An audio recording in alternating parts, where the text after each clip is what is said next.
April 25, 2017, and you're watching another edition of the Purpose on Canal, the English broadcast from Douala, Cameroon. My name is Gladys Ambo Ndibang. We begin with La Nouvelle Expression that captions on press freedom in Cameroon and focuses on the RFI journalist sentenced to 10 years in prison. The paper says this is a serious issue for pressmen who can be implicated, arrested, and thrown behind bars at any moment over the umbrella of the fight against terrorism.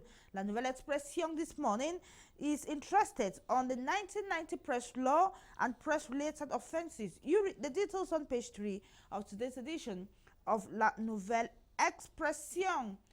La Nouvelle Expression this morning is also fits out with news on Cameco, that is the Cameroon Airlines Corporation, and writes that the Minister of Transport, Elie, has succeeded in finding or firing the corporation's board chair. The paper says the board chair of the Airlines Corporation, Mefiro Umaru, was replaced during a board meeting that held yesterday in the nation's capital, Yaoundé. He was replaced by Louis-Georges Dipendi Quoto, whom the paper says is not a popular figure. You have the details or more on this story on page 2 of today's edition of La Nouvelle Expression, which is equally interested in Bamenda in the northwest region of Cameroon and writes about a march against Ghost Town in the northwest regional headquarters. According to the paper, or according to La Nouvelle Expression, over 100 youths, including women, taxi drivers, business persons, and petty traders, took the streets of Bamenda yesterday, April 24, 2017, to denounce ghost towns which they say negatively impact their lives and businesses. You have the details on that on page 4 of La Nouvelle Expression. La Nouvelle Expression is equally interested in the public service and talks about a successful decision for teachers. La Nouvelle Expression says an integration operation has been launched to integrate contract teachers and professors or lecturers. The paper adds that the teachers have, to that effect, decided to lift a decision to go on strike on May 2nd, 2017. Teachers and lecturers who were contractualized between 2005 and 2006, as well as those from 1998, 1999, and 2000, will be integrated. You have the details on that story on page 7 of today's edition of La Nouvelle Expression. And this morning, La Nouvelle Expression equally tells us about a former cashier of Crédit Foncier who has been sentenced to life imprisonment for embezzling state funds. The paper says that the Special Criminal Court in the nation's capital sentenced Ngala Mukateros in absentia for embezzling the sum of 157 million francs CFA and would pay in a fine of 11 million. You have the details on that in this edition of La Nouvelle Expression. Then we move over to Matin, which is equally interested in the National Airlines Corporation, Cameco, and writes about the superpower of Elie, the Minister of Transport, and Ferdinand Ngongo, Secretary General at the Presidency of the Republic. According to the paper, says that each played a great role to the appointment of the new board chair, Louis-Georges Dipendi, who replaces Mefiro Umaru. The announcement was made at a board meeting of the corporation that held yesterday in the nation's capital, Yaoundé. You have the details in this edition of Matin newspaper. Matin newspaper also tells us or writes about the perilous crossing on toll gates in Cameroon and says despite measures taken by the state to contain frauds, the situation is rather getting worse and affects income raised from toll gate. You have the details on pages 5, 6, 7, 8, and 9 of today's edition of Matin newspaper. Then we move over to the Star newspaper, which says after receiving court summons, bishops write to priests and Christians of the Catholic Church in Cameroon and say they are facing criminal charges for refusing to reopen mission schools and supporting teacher strikes. The paper equally writes that civil parties claiming 150 billion francs CFA from churches and imprisonment. The paper talks about the matter that was adjourned to June 5, 2017 as defense lists 50 lawyers, administrators word in and insist on meaningful dialogue. You have the details in this edition of the Star newspaper. Then the Star newspaper equally tells us about the bishops of Boya Manfe and their Lordship Monsignor Emmanuel Bushu, who have written to the priests of the Catholic Church. Then we move over to another issue which talks about the trial of Barrister Agbobala and Dr. Fontaine Agbo and others, and says defense lawyers meet with United Nations representatives, and says Barrister Ben Muna disagrees with the Bar Council's president. He says the lawyers defending Barrister Agbobala, Kongo Felix, and Dr. Fontaine Neba and Abandem Walters, that is another barrister, Mancho BBC, and 25 others standing trial at the Yaoundé Military Court led by Senior Barrister Bernard Muna, wish to inform the national and international opinion that in the context of grievances expressed by the population of the two Anglophone regions of Cameroon, many persons have been arrested and taken into custody, some of them Barrister Agbobala and many others, and will stand trial at the Yaoundé Military Court. They will be meeting in Yaoundé, or they met in Yaoundé on April 13, 2017, and the lawyers took some decisions to address the detention of their clients in a press release that follows. You have that in this edition of the Star newspaper. Then the Star newspaper again tells us that they shall take away internet if it is misused, that is in the northwest and southwest regions of the country. You have the details in this edition of the Star newspaper, which says Communication Minister Issa Chiruma Bakari has warned that internet shall be shut down in the two English-speaking regions again if it is misused, that is in a press release issued on April 20, 2017, after the head of state, Paul Biya, ordered the Minister of Posts and Telecommunication to reinstate the internet. The Minister of Communication, who doubles as government spokesman, said the head of state ordered the reinstatement of internet after noticing that peace and order have gradually returned to the northwest and southwest regions. You have the details on that on page 2 of today's edition of the Star newspaper.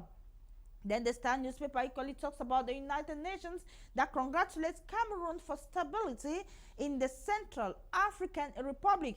And according to the Star newspaper this morning, Cameroon is one of the United Nations sub-regional partners powerfully involved in the management of the recent crisis in the Central African Republic, involved in the electoral process which ushered in President Faustin Archange to power, and actively involved in the United Nations mission for the stabilization of the Central Africa, with French acronym MINUSCA, not leaving out Cameroon's accommodation of almost 250,000 Central African refugees who fled during the crisis.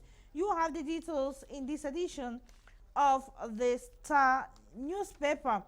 And the Star newspaper, before we go away, tells us about a police charge that charges 16 Imo undergraduates to court for cultism. You have that on the last page of today's edition of the Star newspaper.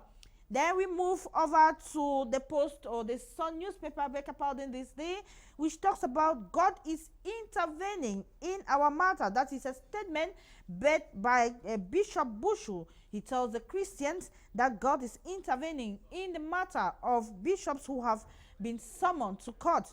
The paper equally tells us about a sex scandal of Apostle Suleiman that reopens or opens up a new allegation. You have that on page 3 of the Sun newspaper this day, and says Bamenda Varsity Games takes off hitch-free. That is in the Northwest Regional Headquarters, where the Varsity Games is currently underway. And in this edition of the Sun newspaper, you read about Kameko, Louis George Ndipendi, that replaces Minister Mifiro Umaru as board chair, and Dikume Ernest, the general manager that survives after all. You have that in this edition of the Sun newspaper, where you equally read about the Bamenda Kumba anti-ghost town march that suffered backlash, and the Northwest and Southwest elated at return of internet but count their losses. You have all that in this edition of the Sun newspaper. Then we move over to the Post newspaper, which has as main caption, student, landlords, gendarmes to testify against Anglophone leaders. You have that on the front page of the Post newspaper this day. And equally tells us about a United Nations Human Rights Commissioner that visits Anglophone inmates at Kondengi in the nation's capital, Yaoundé. And according to Yerima Kinisom of the Post newspaper, the High Commissioner of the United Nations Human Rights Center for Central Africa and resident representative of the United Nations Rights Commission in Cameroon, Zed Rad Al Hussein, paid a courtesy visit to Anglophone inmates at the Kandengi Central Prison as a result of the ongoing Anglophone crisis. You have the details on page 2 of today's edition of the Post newspaper. The Post newspaper equally feeds us with news on education officials diagnose causes of failure at examinations and says that the officials of the Ministry of Secondary Education have identified a plethora of factors that are responsible for failures in examinations in Cameroon. The diagnoses were presented during a restitution workshop on research finding on the irregularities noticed in some randomly selected scripts of preparatory subjects that were marked during the 2015 examination session. You have that on page 5 of the Post newspaper.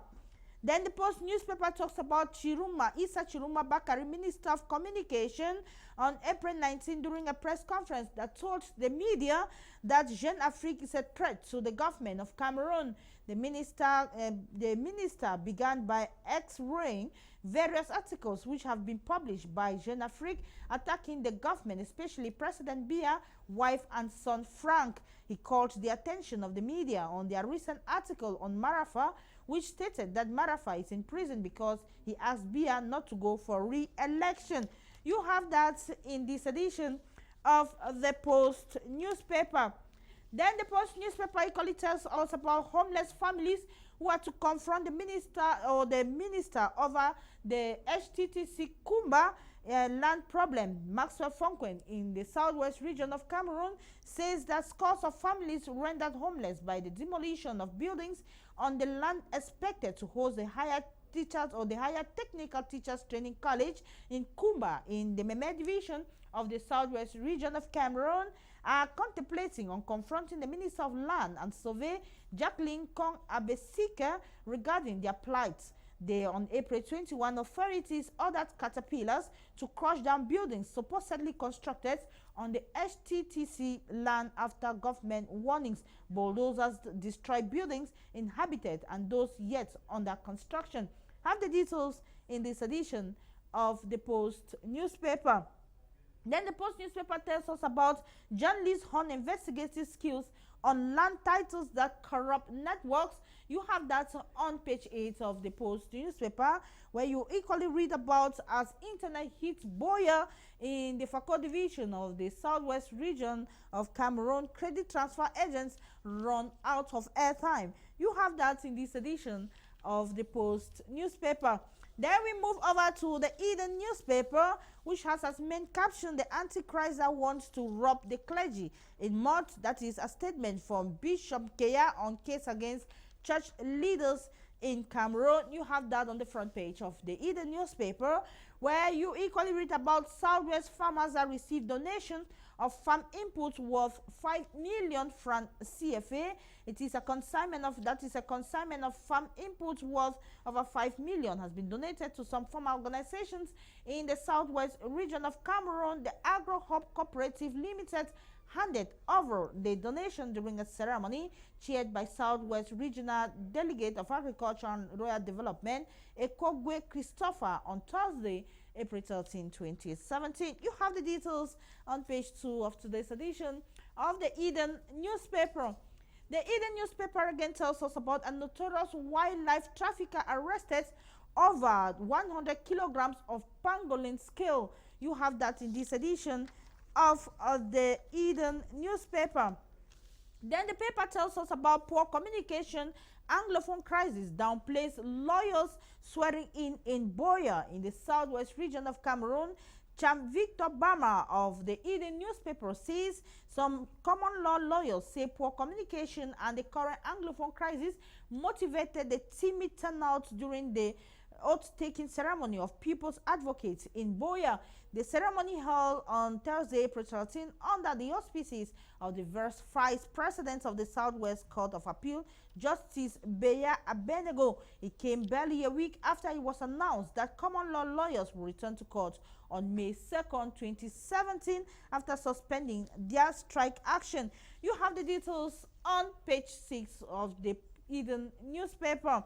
Then the Eden newspaper tells us about Mutengene, still in the southwest region of Cameroon, the water project that has been set 50 years target and guidelines, and says while water, the golden liquid, remains a thorny issue in most of the municipalities and areas of the country, where stand taps saddened by no water and the population wailing for lack of something to drink, the Mutengene water project is conscious of the problem and has set guidelines and targets for a 50-year project scheme for 2067. You have that in this edition of the Eden newspaper. And before we wrap up, we talk about Kumba Manfe Road construction that is near completion, and says this was established after an assessment and evaluation visit to the construction site by Public Works Minister Emmanuel Nganyo Jumisi recently. You have that in this edition of the Eden newspaper. That article brings us to the end of today's edition of the papers. Thanks for watching and stay tuned to programs on Canal English.